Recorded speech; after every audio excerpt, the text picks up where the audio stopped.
And I guess I'm absolutely famous today as a man doing amazing things in the Marlborough community in New Zealand.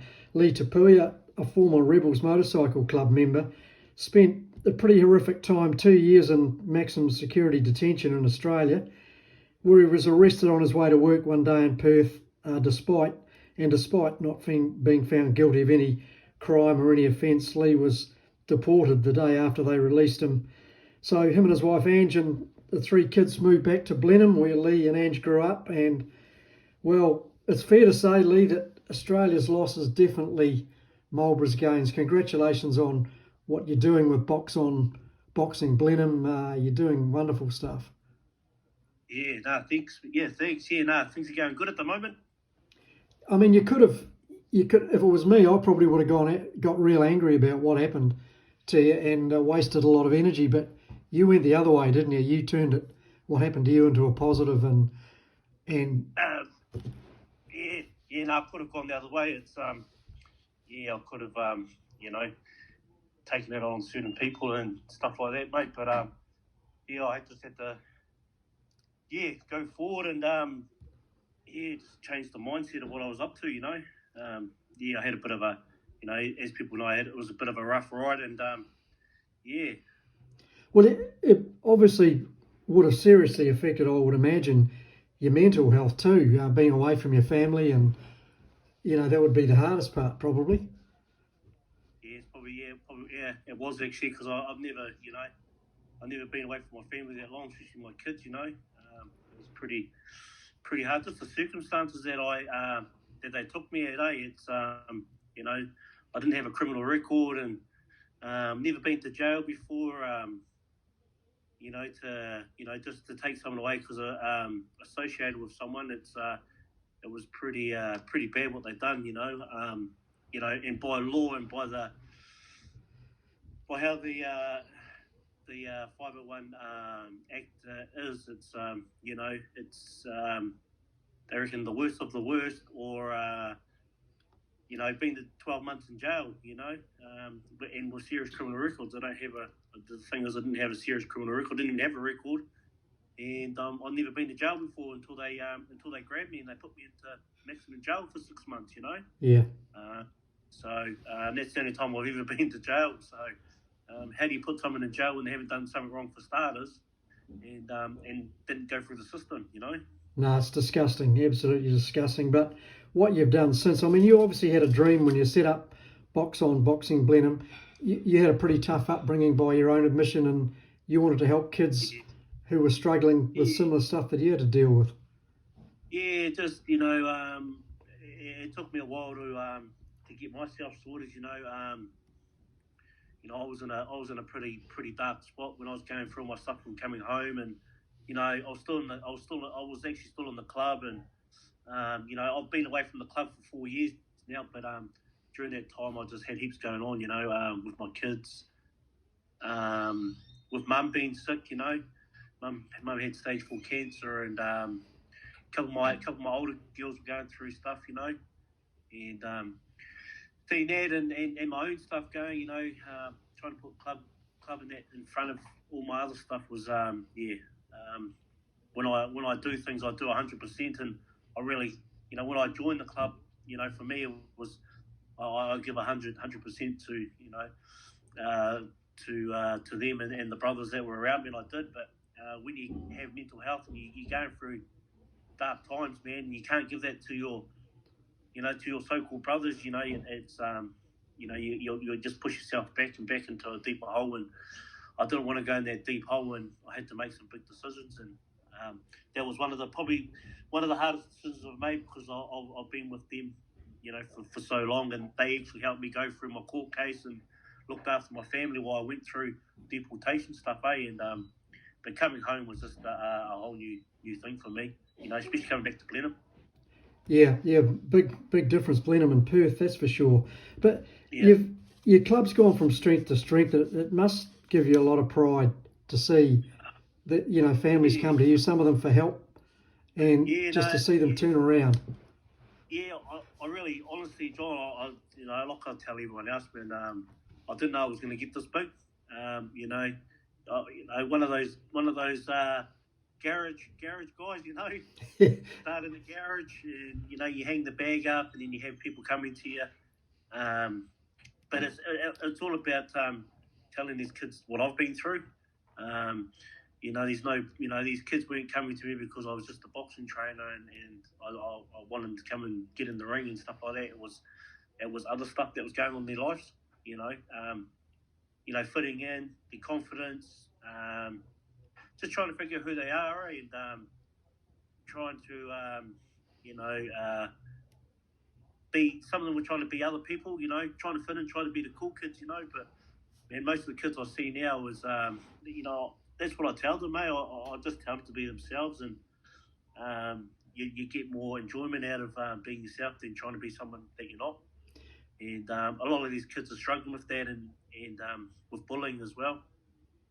Yeah, well, it gives it. You've obviously given them a sense of purpose and a direction. Oh, yeah. And they obviously relate to you because as you said, you've been through similar stuff to what they've got.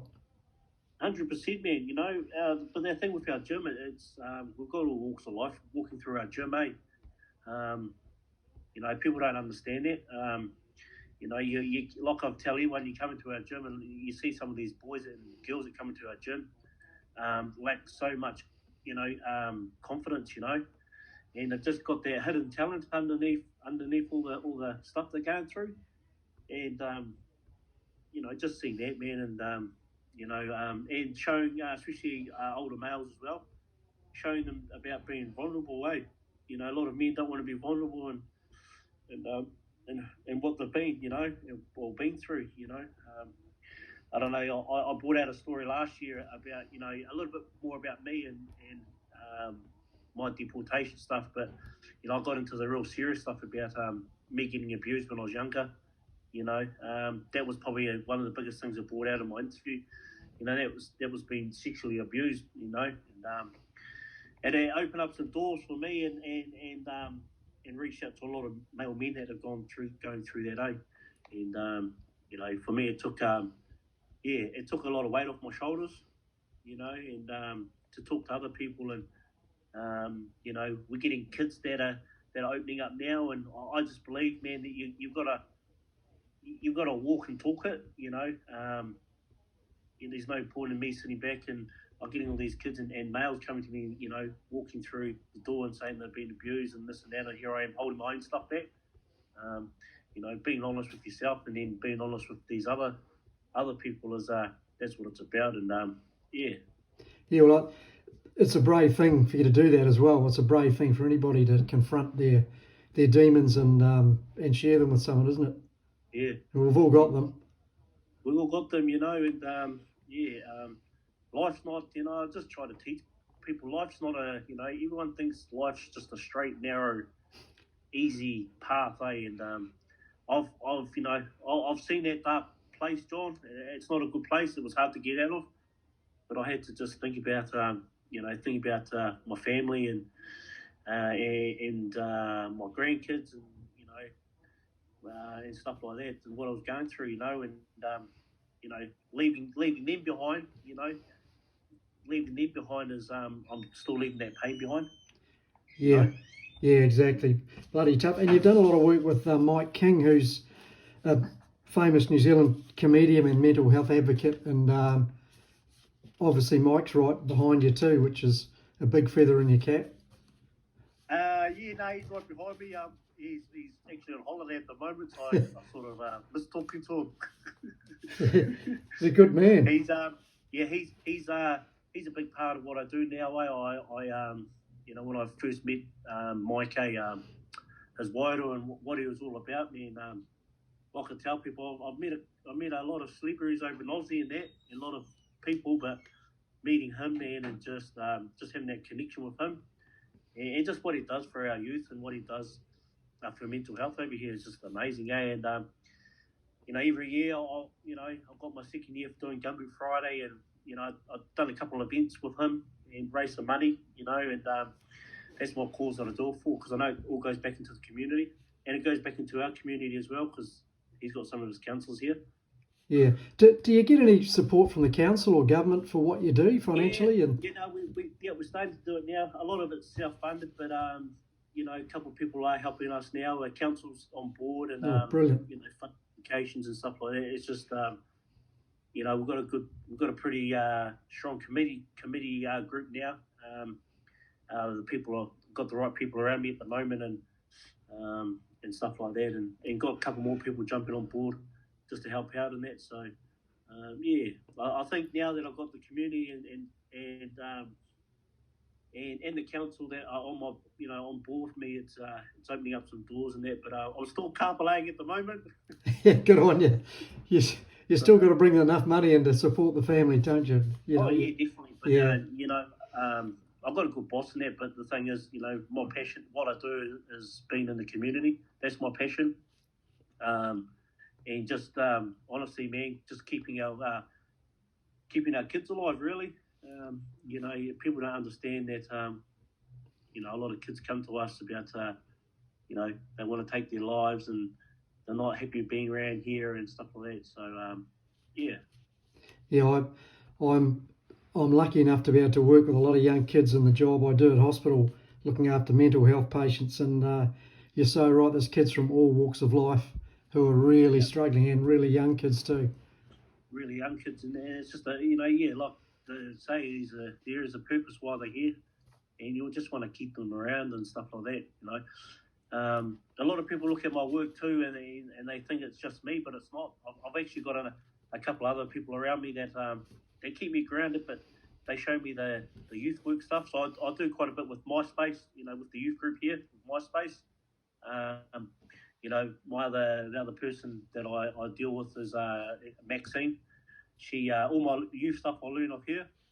She's a big part of what I do as well, and people think I do quite a bit, man. They don't really see what she does in the background and being with our youth and stuff like that. So she's a big part of the team as well, or part of me and what I do.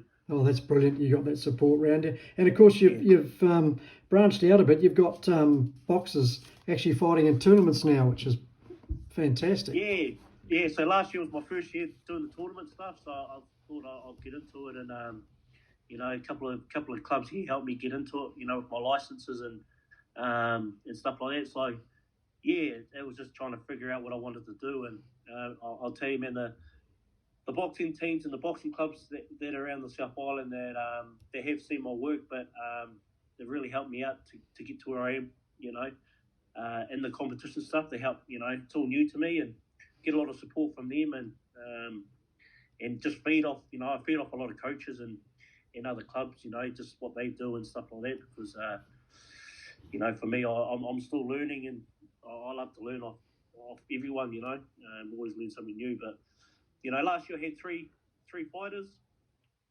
This year I've got 12 now. That's competitive stuff. Fantastic. We've done pretty good, and we're doing good every tournament we go to. We just won four novice or 4 Golden Glove titles, and then I'm taking one of my female boxers to the nationals. So it's pretty big moment for her and for the gym. That's awesome, man. You got some corporate promotion too, corporate boxing. Yeah, got some corporate guys in there. Once want to come for a hit at it. It's I've got a. It's actually cool because I've got a dad that he's been watching his son in the gym. He's one of my cadet boys, and he's just come a long way. Intermediate, into college now. And I think just because his dad sees him where he's grown and stuff like that, he just wants to get in there and just have one crack at it, and say, hey, he's with the son doing it and stuff like that. So yeah. Fantastic. Lee, you're doing amazing work, and I suggest you're actually saving lives. You've probably already saved a lot of lives, whether it be physically or mentally. Everybody's got a talent, and you're helping them find it. Yeah. No, everyone's got a talent, man, and honestly, it's just not boxing. It's other things we see in these kids. We've got you've got some kids in our gym, man. There's just amazing kids, eh? Kids that come to us and they don't talk to people. Anxiety is real bad for them. Yeah, but now, man, it's just opening up those doors for them to communicate and stuff like that's pretty cool, you know. Uh, Yeah, and we actually just come back from Golden Gloves, and I took a team of 10 down there, but I took 10 of my youth down there, just to show them what it is you got to do to get in the ring and be a boxer and what happens around around the boxing scene, and they loved it. They enjoyed it, and I think 4 of those kids never been away before, and um, you know, a couple of them were getting real bad anxiety as well, and and by the end of the trip, man, they didn't want to come home. So just that sort of stuff, and spending time with them to do different things and take them out of their comfort zone. it's amazing. You're doing amazing work, mate. Congratulations, and much love to your family, your wife Ange, and the kids, and Roma, and keep up the good work. And I'll look forward to catching up with you again soon. Thanks, John. Awesome, man. Thanks, mate.